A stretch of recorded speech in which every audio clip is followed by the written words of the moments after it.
Hello everyone and welcome to Fly High classes. Fly High classes में आप सभी का फिर से हार्दिक स्वागत है। गाइज, आज हम डिस्कस करेंगे इंग्लिश ग्रामर में मिसस्पेल्ड वर्ड सीरीज का पार्ट 10। तो अगर अभी तक आपने इसके प्रीवियस पार्ट्स नहीं देखे हैं तो उनको आप आई बटन पर प्रेस करके या फिर चैनल प्लेलिस्ट में जाकर भी देख सकते हैं। तो चलिए स्टार्ट करते हैं। सबसे पहले अगर अभी तक आपने हमारे यूट्यूब चैनल को सब्सक्राइब नहीं किया है तो रेड बटन को प्रेस करके सब्सक्राइब कर लीजिए और उसके साथ में जो नोटिफिकेशन बेल है उसको प्रेस करना ना भूलें, ताकि जब भी कोई न्यू लेक्चर अपलोड होगा तो सबसे पहले नोटिफिकेशन आपको मिल जाएगा। तो जो फर्स्ट वर्ड है हमारे पास वो है आर्चरी। ठीक है, तो ये जो वर्ड है बहुत ही कॉमन वर्ड है स्पोर्ट्स की टर्म में। अगर मैं बात करूं तो चाहे ओलंपिक्स गेम हो या फिर आपके कॉमनवेल्थ गेम हो, कोई भी गेम हो उसमें ये खेल आपको मिल जाएगा। तो ये जो है बेसिकली हिंदी में से कहते हैं तीरंदाजी। ठीक है, यानी कि धनुर्विद्या, धनुष वगैरह होता है, आपको किसी एम पर फोकस करना होता है, टारगेट पर। तो इसमें गलती क्या करते हैं, यहाँ पर आप देखेंगे तो स्टार्टिंग में ए है और मिड में ई है, जबकि गलती क्या करते हैं कि दोनों बार ए ही लगा देते हैं। तो इसको आप लिख के ध्यान कर लें कि आर्चरी की स्पेलिंग क्या होती है। नेक्स्ट जो वर्ड है हमारा वो है आर्केड। और ये जो वर्ड है आर्केड, इसका मतलब होता है कि कोई भी कवर्ड पैसेज है जिसमें एक या दोनों तरफ आपके आर्चेस बने हुए हैं। ठीक है, यानी कि जैसे कोई पैसेज है, कोई रास्ता है आपका और आपने देखा होगा आप वहां पर कुछ आर्चेस वगैरह इस तरीके से बने हुए होते हैं। जब उससे आप पास होते हैं, एक भी हो सकता है, काफी भी हो सकते हैं, तो उसको आर्केड बोलते हैं।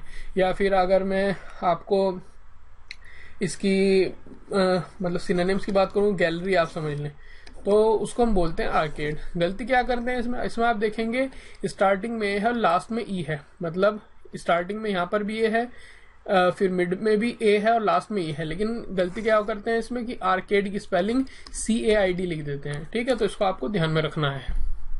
नेक्स्ट जो वर्ड है हमारा वो है आर्डेंट। और जो ये वर्ड होता है आर्डेंट, इसका मतलब क्या होता है, इसका मतलब होता है पैशनेट, यानी कि उत्कट, जैसे बहुत ज्यादा उत्सुक होना। ठीक है, तो उसको हम बोलते हैं आर्डेंट। गलती इसमें भी AE वाली होती है, जो मैं आपको काफी ज्यादा जो पिछली सीरीज है उससे बताता आ रहा हूं कि इसमें गलती क्या करेंगे कि यहाँ पर E की जगह A लगा देंगे। ठीक है, तो इसको आपको ध्यान में रखना है। मीनिंग मैंने आपको बता दिया है, वेरी एंथुजियास्टिक और पैशनेट। और अगर मैं इसके सिनोनिम्स की बात करूं तो सिनोनिम्स हो सकते हैं इसके जीलस, उसी के साथ साथ ईगर, एक हो सकता है इंटेंस, एक हो सकता है फियरी,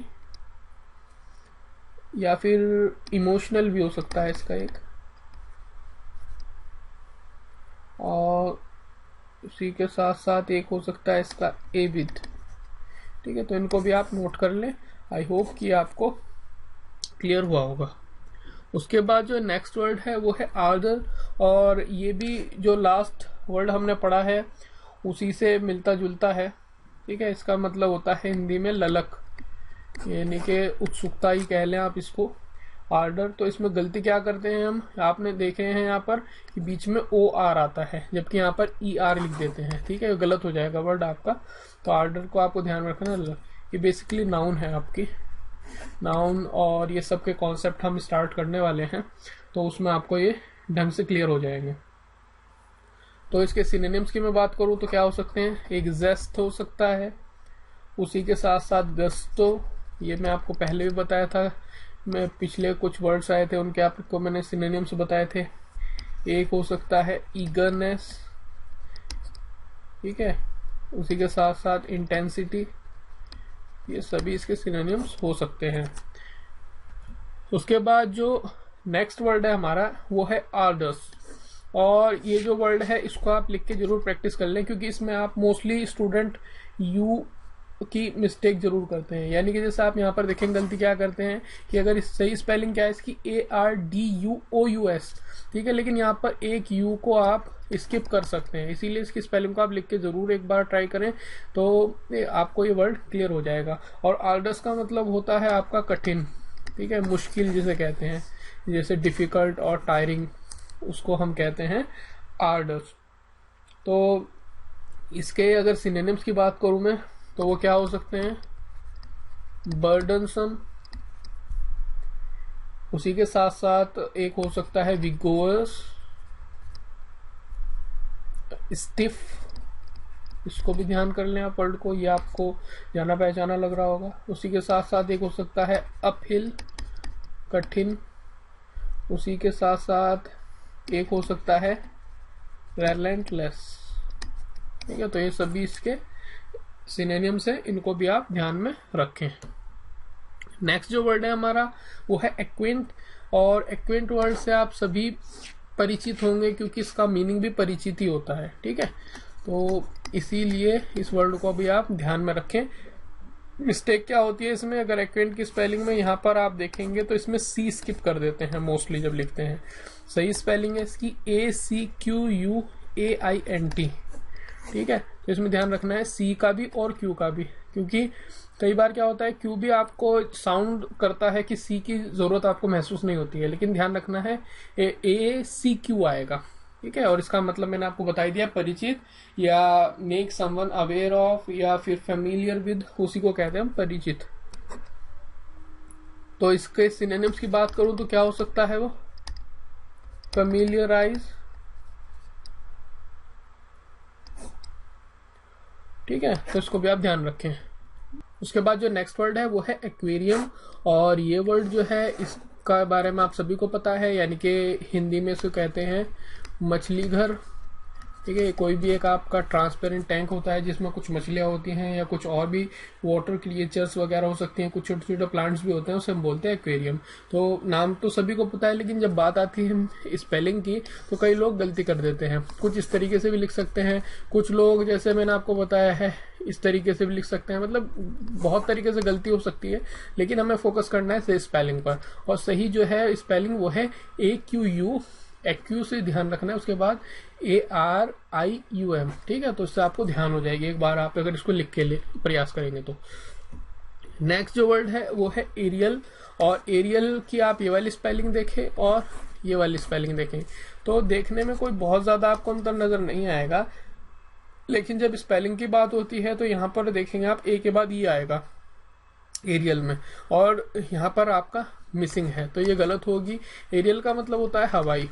ठीक है, यानी कि आप जैसे फोटोग्राफी वगैरह का अगर किसी को शौक हो तो उनको पता होता है कि एरियल व्यू क्या होता है, यानी कि अगर आप ऊपर से किसी चीज को देखते हैं तो वो भी एक एरियल व्यू आपका कंसिडर होता है। ठीक है, तो इसका हिंदी मतलब होता है हवाई। उसके बाद जो नेक्स्ट वर्ड है वो है अरेंजमेंट, और अरेंजमेंट ये वर्ड भी बहुत फेमिलियर है, आप सभी को पता है। गलती इसमें क्या होती है, लास्ट में वही ए और ई वाली, यानी कि यहाँ पर ए लगा देते हैं अरेंजमेंट में। तो ध्यान ये रखना है कि स्टार्टिंग के 2 ए आएंगे और 2 ही ई आएंगे, 2 ए 2 ई, तो आपको ध्यान हो जाएगा अरेंजमेंट। अरेंजमेंट का मतलब क्या होता है वो आप सभी को पता है, वो है व्यवस्था। ठीक है, तो इसके अगर मैं सिनोनिम की बात करूं तो वो हो सकता है इसका डिस्पोजिशन। ठीक है, इसको भी आप ध्यान में रखें, कई जगह ये वर्ड आ जाता है। उसके बाद जो नेक्स्ट वर्ड है वो है आर्कियोलॉजी, और ये जो वर्ड है आर्कियोलॉजी, इसका जो स्पेलिंग है मैं सजेस्ट करूंगा जरूर और बिल्कुल आप लिख के देखें, अदरवाइज में कुछ ना कुछ मिस्टेक आप कर देंगे। तो आर्कियोलॉजी की स्पेलिंग में इसको आप ब्रेक करके याद करें, ARCH और फिर AE कंपलसरी होता है। ठीक है, उसके बाद ओलॉजी, तो ध्यान हो जाएगा आपको। मैं आपको जस्ट याद करने के लिए एक मेथड बता रहा हूँ कि इसको आप ब्रेक करके याद करेंगे तो ज्यादा आसानी से याद होगा आर्कियोलॉजी को। और इसका मतलब होता है पुरातत्व, यानी कि जो कुछ चीजें पुरानी होती हैं ह्यूमन हिस्ट्री से रिलेटेड, उनकी कुछ प्री हिस्ट्री हो गई, उससे रिलेटेड आपको पता है पुरातत्व विभाग भी होता है, आर्कियोलॉजिकल डिपार्टमेंट भी है, भारत सरकार के अधीन भी होता है और राज्य सरकार के अंतर्गत भी कुछ आते हैं। तो उनका काम क्या होता है कि जो प्री हिस्ट्री है उनसे रिलेटेड चीजों को ढूंढना। ठीक है, तो वो आपको बेटर क्लियर है, लेकिन हमारा यहाँ पर मेन फोकस है इसकी स्पेलिंग पर, तो स्पेलिंग आप ध्यान कर लें। गलती आपकी कई तरीके से हो सकती है, ये मैंने आपको सैंपल दिखाया कि आर्कियोलॉजी अगर किसी को सिर्फ कहें कि लिख के बोल के आप उसको कहें कि लिख दें तो मोस्टली लोग इस तरीके से भी गलत लिख सकते हैं। उसके बाद जो लास्ट वर्ड है वो है एरोगेंस, और ये वर्ड आपको सभी को पता है, इसका मतलब होता है हिंदी में हेकड़ी या फिर आप कह लें कि घमंड वगैरह। तो इसमें गलती क्या करते हैं, ARR इसकी सही स्पेलिंग होती है, लेकिन यहाँ पर सिंगल आर लगाते हैं एरोगेंस की वजह से, यानी कि जो इसके प्रोनाउंसिएशन है उसकी वजह से इसमें सिंगल आर लगा देते हैं। तो इसके अगर मैं सिनोनिम्स की बात करूँ तो एक हो सकता है इगोइज्म, इसको ध्यान रख लें आप। उसके बाद एक हो सकता है सेल्फ इम्पोर्टेंस, ये बेसिकली इसको डिफाइन भी करता है ये वर्ड।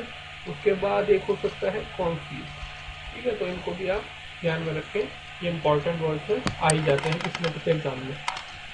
तो अगर आपको ये लेक्चर पसंद आया है तो लाइक ज़रूर कीजिए और अपने फ्रेंड्स के साथ भी शेयर कीजिए जिनके लिए आप समझते हैं कि लेक्चर इंपॉर्टेंट है। अभी तक आपने अगर चैनल को सब्सक्राइब नहीं किया तो सब्सक्राइब कर लीजिए, नोटिफिकेशन बेल को प्रेस कर दीजिए। देखने के लिए आप सभी का बहुत बहुत धन्यवाद। आप सभी का समय शुभ रहे। Thank you.